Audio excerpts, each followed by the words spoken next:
तो आपको ऐसा लगता है कि ये जो युद्ध चल रहा है वर्तमान में, ये भारत तक भी पहुंच सकता है? 100% भारत तक पहुंचेगा। और मैंने युद्ध के बारे में 3 बार आप लोगों से अलग अलग पॉडकास्ट पे चर्चा की है। एक मैंने 2022 के बारे में कहा था कि 2022 में फरवरी के अंदर जो सिचुएशन बन रही थी, उसमें मैंने कहा था कि इस समय जो कुछ भी शुरू होगा वो अंतहीन होगा। तो इजराइल के साथ में आप देखेंगे कि जो रशिया और यूक्रेन का जो अभी इस समय माहौल चल रहा है 2022 से, वो आज तक कंटिन्यू है। उसके बाद मैंने जब भारत पाकिस्तान के बीच में ऑपरेशन सिंदूर से पहले झड़प हुई थी, जब आप ही के पॉडकास्ट में मैंने कहा था कि 5 दिन से ज़्यादा मुझे ये चलता हुआ नज़र नहीं आ रहा है। अगर 5 दिन से ज़्यादा चलेगा तो ही ये विनाश की स्थिति में जाएगा, अन्यथा 5 दिन से पहले ही समाप्त हो जाएगा। वो भी आपने देखा होगा कि हमारा पॉडकास्ट शूट हुआ और उसके अगले दिन ही वो बंद भी हो गया। हाँ। तो वो बात भी मैंने उस समय कही थी। और तीसरी मैंने एक बात और कही है कि किसी बड़े राजनेता की हत्या के साथ ही विश्व युद्ध जैसी परिस्थितियां पैदा होंगी जो किसी से संभाले नहीं संभलेंगी, और वो बहुत बड़ा ट्रिगर पॉइंट होगा विश्व युद्ध का। और वो तीसरी घटना भी हो चुकी है, यानी ईरान के जो सुप्रीम लीडर हैं उनकी हत्या के साथ वो भी ट्रिगर पॉइंट हो चुका है। 3 ही बड़े युद्ध के बारे में मैंने कहा था, 3 ही परिस्थितियों के बारे में मैंने कहा था। एक पाकिस्तान की छोटी परिस्थिति और 2 बड़ी परिस्थितियों के बारे में, वो सब कुछ हुआ है। अब इन परिस्थितियों को कोई संभाल पाए ये संभव नहीं है। अब ये परिस्थितियां विकराल रूप लेंगी।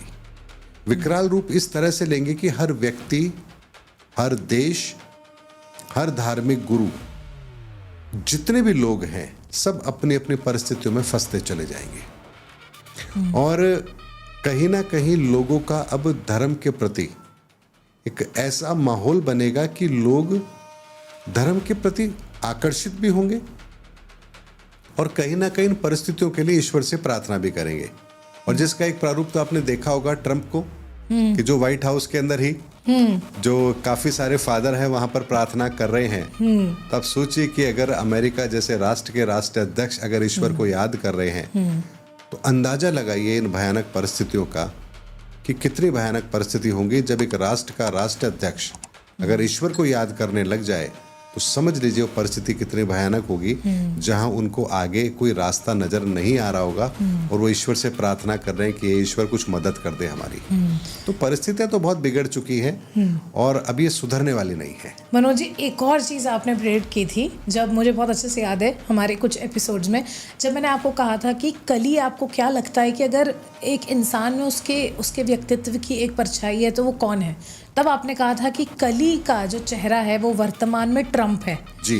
और एग्जैक्टली हमने वो चीज़ें देखी कि चीज़ों को एक्सेलरेट करना, युद्ध की स्टार्टिंग करना या दूसरी कंट्री को ट्रिगर करना, ये सारी जो हरकतें ये ट्रंप में बखूबी नजर आती हैं। बिल्कुल। आप देखिए, ट्रंप वो शख्सियत है जो कहते थे कि मैं दुनिया में शांति लेकर आऊंगा, और वर्तमान के अंदर युद्ध थोपा भी ट्रंप नहीं है।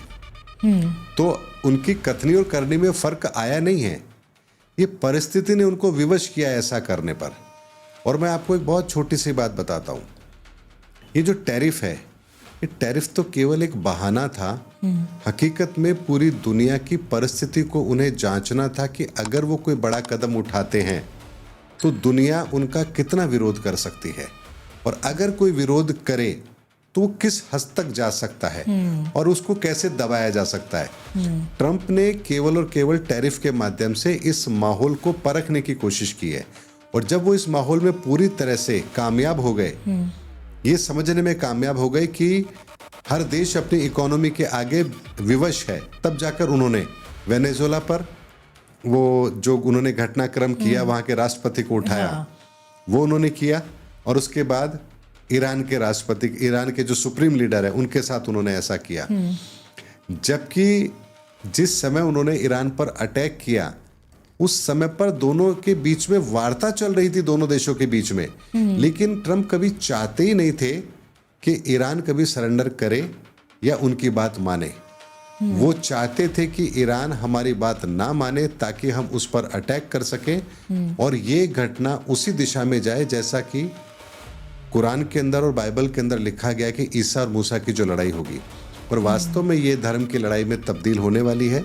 यानी यहाँ 2 ऐसी आइडियोलॉजी के आपस में ये लड़ाई है जिसमें से किसी एक का खात्मा किसी दूसरे के खात्मे के साथ ही खत्म होगा। यानी यहाँ पर दोनों हारेंगे, क्योंकि ये आइडियोलॉजी जो है वो आइडियोलॉजी सनातन की नहीं है।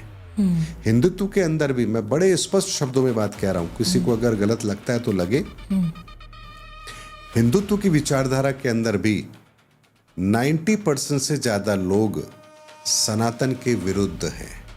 बेशक वो कहते हैं कि हम सनातन के साथ हैं, लेकिन वो सनातन के विरुद्ध हैं। एक छोटे से उदाहरण से मैं आपको बात समझा देता हूं।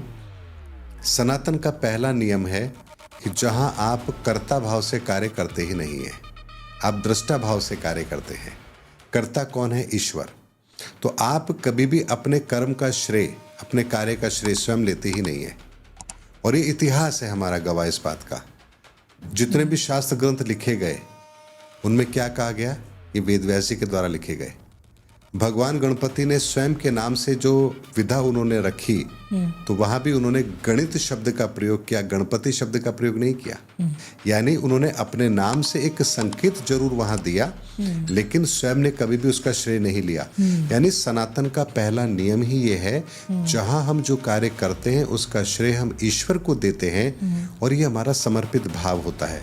और वर्तमान के अंदर मुझे ये बताइए, कौन ऐसा व्यक्ति है जो अपने किए गए कार्य का श्रेय ईश्वर को देता है?